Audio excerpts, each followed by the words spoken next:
around the world. And there was a lot of pointing out, but not a lot of doing on our side. Unfortunately, so many of us are contained in this structure where we're waiting for somebody, or we're waiting for either a supernatural force or an extraterrestrial force or some hero to ride in and solve all of these problems that our complacency have caused. So if at any point in human history there has been a time for people to actually do something to protect themselves, their families, their communities, their countries, it's now. And the complacency that got us into this is not going to save us.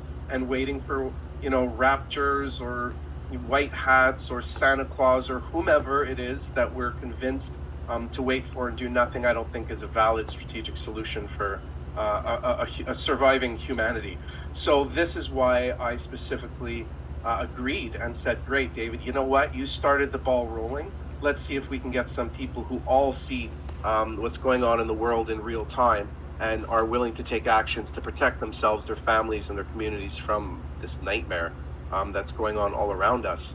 Now, unfortunately, some of these things, they are scary. And if there's a bunch of orcs charging your castle and we're at the front gates telling you to prepare yourselves, saying that's negative-minded and generates fear is not constructive.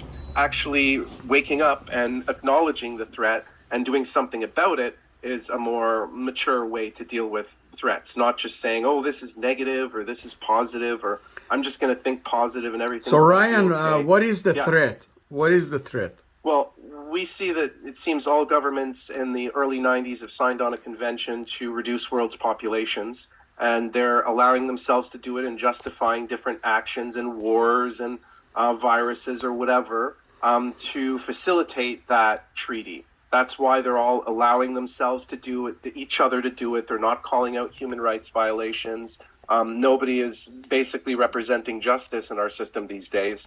If there is, they're very small and contained kind of small pool kind of warriors. But definitely on a grander federal scale, we're having a lot of problems getting justice, truth, or any semblance of freedom. Now they're moving on this Restrict Act. And if you read through these things, we're not